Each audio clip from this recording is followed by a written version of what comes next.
Greetings, Shabbat Shalom, Temple Beth Shalom, Rabbi Boxed here with Parashat Shavua. This week we are starting the next chapter, or the next book in the Torah, Numbers, or BaMidbar. And of course, the first Torah portion of the book of BaMidbar is Parashat BaMidbar. Numbers 1, verse 1 through 4, verses 20. And this is the architecture of a count and the architecture of a count. And the outline for this Torah portion, the first section is names and numbers, the Israelites in the wilderness, the tribes, the census, the Levites. Second section is the geometry of the holy, the east, the south, the center, the west, the north, and a conclusion, how each of the tribes are to travel in the desert alongside the Mishkan, or around the Mishkan. And chapter 3 specifically deals with the Levites, the election of the priests, the election of the Levites, the organization of the Levites, the price of redemption, and the service of the Levites.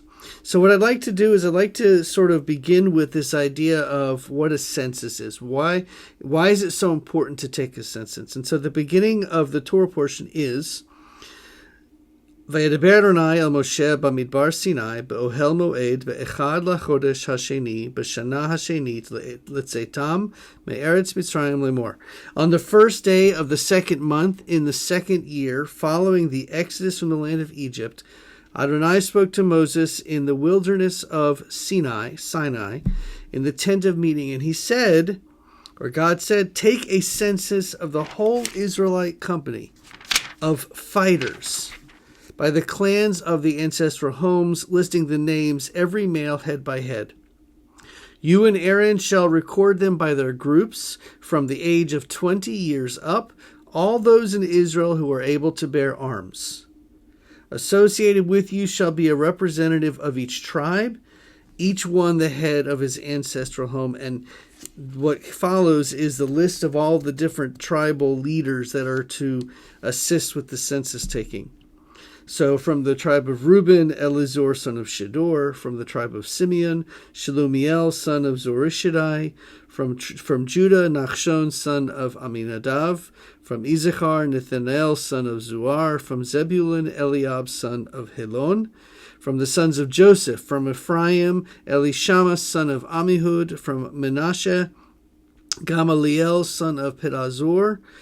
From Benjamin, Abidan, son of Gideoni. From Dan, Ahiezer, son of Amishadai. From Asher, Pagiel, son of Ochran. From Gad, Eliasaph, son of Duel. And from Naphtali, Ahira, son of Enan. These are the elected leaders of the assembly, the chieftains of their tribes. So Moses and Aaron takes all of these chieftains and they go into the different ancestral tribes and they take a census. And the next section of BaMidbar is a list of all of the descendants of each tribe, those enrolled 20 years and over who are able to bear arms. And that's the number that each tribe is accounting for. We're not counting the women and children, or the younger than 20, or those older than a certain age. Only those who are 20 and up to able to bear arms to defend the people. And then the next section is a presentation of where each tribe is going to go in reference to the Mishkan. The front or the east side, the south, the midway between the divisions on the west, on the north, and it talks about the total amount of troops in all of the divisions for all the troops is 603,550. But the Levites do not count among them because they are the priestly tribe. So you've got the Kohanim, the priests, and the Levites work with the priests. And there is a description later on in this Torah portion about how and what each member of the Levites, what their, not their worth is, but what is what they account for, how much it is to redeem all of these people, and the sacrifices that go with that. And of course, because the Levites and the Kohanim were not fighters, they didn't own land. Their job was primarily to be responsible for the taking care of and the upkeep of the Mishkan, and then eventually of the temple in Jerusalem.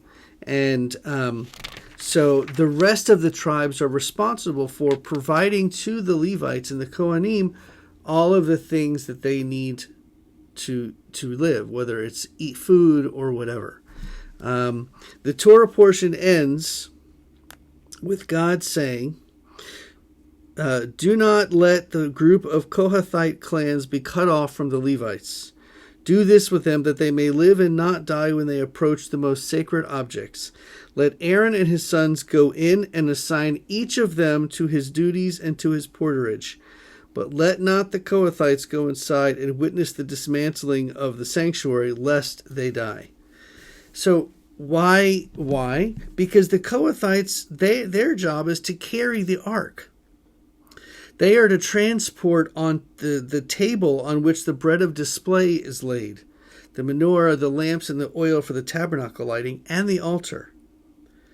So the Kohathites have, if they come in direct contact with any of these particular items, they are to be killed. So Aaron and his sons wrap each instrument of worship in blue or purple cloths and skins, therefore not allowing the Kohathites to actually touch them. So while they're responsible for all for carrying these things, it has to be wrapped in a way that they don't actually touch the actual sacred object. That is this week. I look forward to seeing you soon. Shabbat Shalom.